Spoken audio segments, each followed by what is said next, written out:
હવે આ લડવાઈ હોય એને તમારા વિસ્તારનું કંઈ સારું કર્યું છે?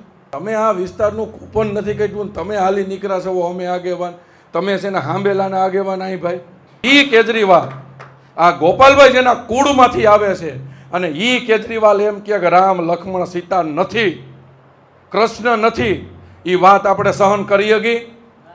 આ એને સજા દેવા માટે વાત કરવા માટે અમે અહીં આવ્યા છે. ખાલી કિરીટભાઈ જીતે ને એના માટે નહીં,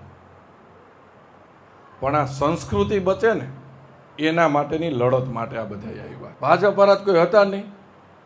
હવે ગ્રાઉન્ડમાં રમવાવાળા એકલા દડા ઈ ફેંકે, શિક્ષુ ઈ મારે અને સ્કોર બતાવે કે અમારી સદી પૂરી થઈ. એલા અમે બધા હજી તમે શાંતિ તો રાખો.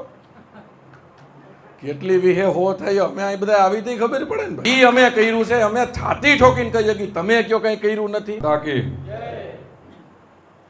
દ્વારકાધીશ કી. એમાં શું છે તમારે ત્યાં તમને એમ લાગે કે રમેશભાઈ ધડું કહ્યું, પણ અમને ગોંડલવાળાને એમ થાય દ્વારકાધીશ આવ્યા. સમજે? સીધે સીધું કનેક્શન. આમ જો જરાય દૂર નહીં. આપણે ઓલે હોય પાણીની મેન લાઈન નીકળી હોય એમાં કનેક્શન દઈ તો પ્રેશર આવે, અને આડી આડી લાઈનમાં દઈ તો ધીમું ધીમું પાણી આવે. એમ દ્વારકાધીશ આરે મેન લાઈનમાં સીધું કનેક્શન, એટલે એમાં કાંઈ ઘટે જ નહીં. એ આપણા ગામમાં અહીંયા આવ્યા છે ને ભાઈ, આનાથી પવિત્ર માણસ હું કોઈને માનતો જ નથી. ભગવાને એને કપટ કહેવાય ને, કપટ હોય માણસમાં, એ સોફ્ટવેર જ મૂકતા ભૂલી ગયા. એને જેટલું કરવું છે એ લોકોને સારું કરવું છે, કોઈ દી કોઈનું ખરાબ કરવું નથી. આવી એની ભાવના છે. અત્યારે તમે કલ્પના કરો કે આમથી લઈ અને આમ હોપટ સામે બેઠા છે, એટલા અમે અહીં બેઠા છે. શું કામે? ખાલી કિરીટભાઈ જીતે ને એના માટે નહીં, પણ આ સંસ્કૃતિ બચે ને એના માટેની લડત માટે આ બધા આવ્યા છે. ભારતીય જનતા પાર્ટી છે ને, આ તો આ લોકોએ ઉપાડ્યું જ થોડાક દીથી. એટલે છેલ્લા 2 મહિનાથી અમે કોઈ અહીંયા હતા નહીં, ભાજપ વાળા કોઈ હતા નહીં. હવે ગ્રાઉન્ડમાં રમવાવાળા એકલા દડા ઈ ફેંકે, શિક્ષુ ઈ મારે અને સ્કોર બતાવે કે અમારી સદી પૂરી થઈ. એલા અમે બધા હજી તમે શાંતિ તો રાખો. કેટલી વિહે હો થઈ અમે અહીં બધા આવી હતી ખબર પડે ને ભાઈ. ભાજપે કાંઈ કર્યું નથી, ભાજપે કાંઈ કર્યું નથી, ભાજપે કાંઈ કર્યું નથી, આવું ઉપાડ્યું. એટલે અહીંયા બધા એકલા બેઠા છે. હું તો માનો કે હમણાં થોડાક દીથી આવ્યું તમને બધાને આમ જોઈને ઓળખવાય માંડ્યો. હું આંધળું ક્યાં કહી શકું કે આમાં બેઠા એમાં બોલો દવાખાનામાંથી ઓપરેશન કરાવ્યા છે. આમાં કોઈ બેઠા એમાં દવાખાનાની સર્જરી કોઈ કરાવી છે? કાર્ડમાં કોણે કરાવી છે? કોકના પરિવારમાંથી કોણે કરાવી સર્જરી? જો લ્યો, તા ભાજપે નથી કર્યું, કોણે કર્યું? હવે તમે મને એમ કહો ભાજપની સરકાર નહોતી તો એટેક નહોતા આવતા, કોંગ્રેસની સરકારમાં એટેક નહોતા આવતા. એટલે તેથી તો એટેક આવતા હતા, તેથી હુમલો કહેતા હતા. અને તેથી હુમલો આવે તો આપણે પૂછતા હતા કેટલામો છે, એ કે ત્રીજું. તો ઘરધણી કરતાં આપણે ઢીમા પડી જાય કે લ્યો તમારો છેલ્લો રહ્યો, આવું આપણે કહેતા હતા. એમાં એમ કે પહેલો આવ્યો તો આપણે આશ્વાસન દઈને ચિંતા કરતા નહીં, હજી તમારે 2 બાકી છે. મને આમ ભારતીય જનતા પાર્ટીના કાર્યકર્તા તરીકે જામકા તડુક સમાજમાં કહેતા હરખ થાય કે આ નરેન્દ્ર મોદીના શાસનમાં આખા ભારતમાંથી ગરીબમાં ગરીબ માણસને એટેક આવે ને તો એ વોકાટ અને સ્ટર્લિંગ જેવી હોસ્પિટલમાં મફત હાજા થાય છે. અને એ અમે કર્યું છે, અમે છાતી ઠોકીને કહીએ કે તમે કયો કંઈ કર્યું નથી. એટલે માંડવીમાં કોઈક વસેટીઓ આવીને 2000 લઈ ગયો હોય, અમે એવું નથી કહેતા કે ન લીધા હોય, આવડી મોટી સરકાર આલે છે, વસેટિયા કોઈક લઈ જાય, પણ એલા 60,000ના ફાયદો આપણી સરકારે કરાવ્યો છે. કે આમ આદમીની સરકાર હોય, પંજાબમાં છે, દિલ્હીમાં છે, કોઈ દી તમે પોપટોય લીધો છે? હવે તમારા ગામના સરપંચ હોય, આગેવાન હોય, એ કાંઈક કામ કરે એની કીધે ભૂલ થાય ભાઈ. ભૂલ કોની કીધે થાય? હવે તમે બેઠકમાં બેઠા બેઠા ખાલી ઉંમર વધારો, કાંઈ કરો નહીં, તમારા ઘરનું ન કરો, ગામનું ન કરો, સમાજનું ન કરો, બેઠા બેઠા ઉંમર વધારો. ઉંમર લાયક તો થાય કે ન થાય? હવે એ ઉંમર લાયક થાય બેઠો બેઠો એની કીધે કાંઈ ભૂલ થાય? એટલે અમે 60,000નો ફાયદો કરાવ્યો છે, ભૂલ થઈ ગઈ છે, પણ અમે ફાયદો કરાવ્યો ત્યાં કાંઈક થઈ ગઈ છે ને. હવે આ લડવાઈ હોય એને તમારા વિસ્તારનું કંઈ સારું કર્યું છે? એટલે આ કિરીટભાઈ એટલા વર્ષથી રાજકારણ કરે છે. અમે નથી કહેતા ભૂલ ન થઈ હોય, પણ કરે એની કીધે ભૂલ થાય. ભાઈ તમે આ વિસ્તારનું કૂપન નથી કાઢ્યું, તમે હાલી નીકળ્યા છો, અમે આગેવાન, તમે છે ને હાંભેલાના આગેવાન. અહીં ભાઈ સાચું છે કે નહીં ભાઈ? અને આ તો ભાઈ ગીર છે હો, ગીરનો રાજા હાવ જ હોય. અહીંયા માનો ખૂટિયા મૂકી જાય આખા સૌરાષ્ટ્રમાંથી, ગુજરાતમાંથી, અને એને જંગલનો રાજા બનાવવો જ બને એમ. આ તો ખૂંટિયાની જેમ કહેતા હતા કે અમે છે. એટલે અમારા સિંહને તમે પટમાં તો આવવા દો. હવે તમને ખબર પડે કેટલી વીહે હો થાય. અને મારો તો વધારે વધારે હું આજ છે ને ભાઈ મામા, મારા મામા થાય છો, એટલે હું તમારો ભાણિયો છું. હું અહીંયા 10-12 દીથી આ મહેનત કરું છું ને, એના મૂળમાં વાત છે ને ભાઈ, ખાલી વિકાસ નથી. હું જો વાત કરું છું ને મારા રૂવાડા ઊભા થઈ જાય છે. આ હિન્દુ સંસ્કૃતિની વિરાસત માટે અમે વાત કરવા આવ્યા છીએ. આ સરકાર પહેલી વાર એવી છે કે સોમનાથનો વિકાસ કરે છે.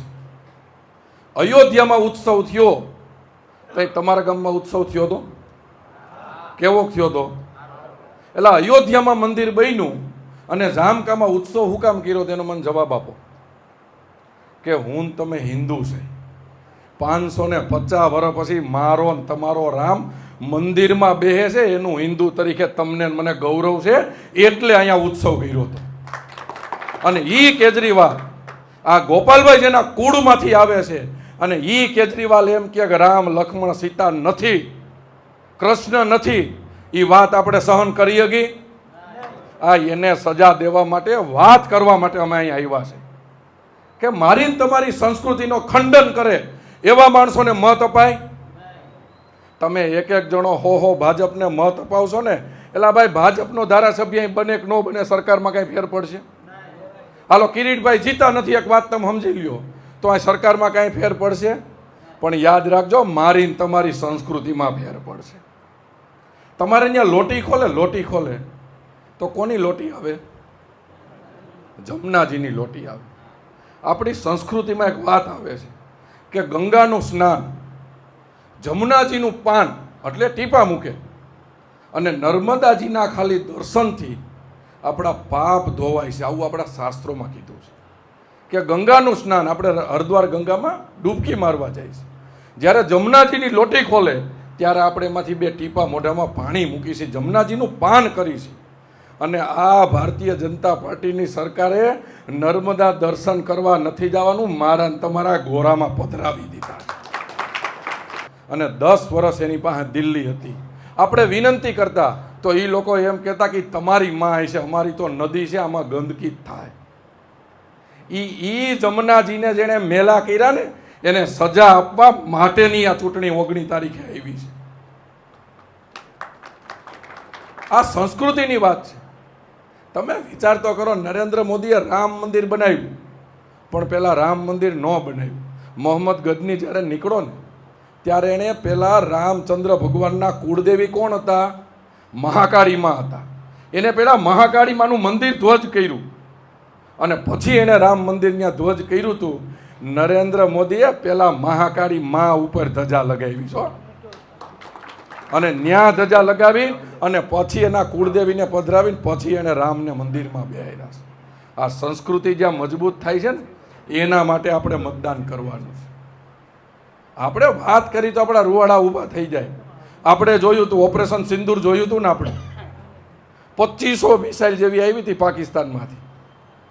એ નરેન્દ્ર મોદીના શાસનમાં માં ભારતીની જમીન ઉપર એક મિસાઇલ ન પડવા દે ને, એના માટે મત માગવા આવ્યા છે.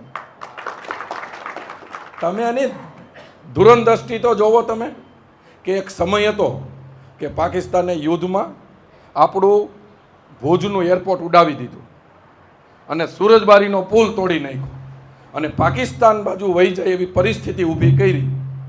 ત્યારે આ તો એ સમયે માધાપર ગામની પટેલ સમાજની, લેવા પટેલ સમાજની મહિલાઓએ એરપોર્ટ રાતે હાજુ કર્યું, નકર આજ કચ્છ પાકિસ્તાન ભેગું વહી ગયું. અને એવું ક્યારેય ભૂતકાળમાં ન થાય, ભવિષ્યમાં એવા બનાવ ન બને એના માટે નરેન્દ્રભાઈએ કોસ્ટલ હાઈવે આખો સિમેન્ટ રોડ બનાવ્યો, દ્વારકા જાય એમાં સિમેન્ટ રોડ બનાવ્યો. એ 2 ફૂટનો સિમેન્ટ રોડ માણાને હાલવા માટે નથી બનાવ્યો કે યુદ્ધની સ્થિતિ આવે ને ત્યારે આખા ભારતના ફાઇટર જેટ ત્યાં ઉતરી શકે ને એના માટે નરેન્દ્રભાઈએ સૌરાષ્ટ્રના રક્ષણ માટે બનાવ્યો છે. થોડી સંસ્કૃતિ મજબૂત થાય છે. તમે વિચાર તો કરો કે અહીંથી બ્રહ્મોસ મિસાઇલ છૂટે એના ટાર્ગેટમાં જઈને વાર કરે. આવી સ્થિતિ આપણો દેશ મજબૂત થઈ ગયો છે. છેલ્લે તમને એક વાત કરી દઉં કે મારા તમારા ભવિષ્ય માટે નરેન્દ્ર મોદી એક યોજના કરે છે કે ભારતને આખું ગોલ્ડન ડોમ બનાવે છે.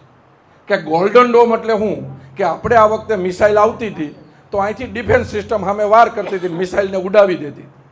એની જગ્યાએ ગોલ્ડન ડોમ એવો બનશે કે આપણી સેટેલાઇટ, એટલે આપણે મિસાઇલો તરતી મૂકશું ઉપર સેટેલાઇટમાં, અને સમગ્ર ભારત વર્ષની ફરતી કોઈ મિસાઇલો હોય છે. કદાચ દુશ્મન દેશ ગમે ત્યાંથી વાર કરે પણ ઉપરથી મિસાઇલ નીચે તોડી નાખે, મહાભારતીના એકેય લોકોને કાંઈ ન થાય. એ કામ નરેન્દ્ર મોદી કરે છે. આપણી એક સંસ્કૃતિ છે કે આપણા ગામમાંથી કોઈક જુવાનીઓ સારું કામ કરે ને એટલે આપણે એને આમ બાથ વીડી આમ થબથબાવી અને શાબાશી આપી છે. તો નરેન્દ્ર મોદી આવું સારું કામ કર્યું, તમને શાબાશી દેવાનું મન થાય, તમે દઈ શકવાનો. તો શાબાશી આપવા માટે આ ચૂંટણી આવી છે. ઓપરેશન સિંદૂર પછીની પહેલી ચૂંટણી છે અને વિસાવદરની અહીંથી કિરીટ પટેલ નામનું કમળ ગાંધીનગર મોકલી અને નરેન્દ્ર મોદીને શાબાશી આપવા માટેની આ ચૂંટણી આવી છે. તો આપણે બધા સાથે મળી ધડુક સાહેબની હાજરીમાં, આટલા બધા આગેવાનોની હાજરીમાં, આમ તો દ્વારકાધીશની હાજરીમાં નક્કી કરી કે હું તમે મારા પરિવારનો મત અપાવશું એમ નહીં, પણ વિસાવદરના 100 લોકોને ફોન કરશો કે આ સંસ્કૃતિના વિરોધ કરનારાઓને મત નથી આપવો, મહાભારતીને અમર કરનારાઓને મત આપવો છે.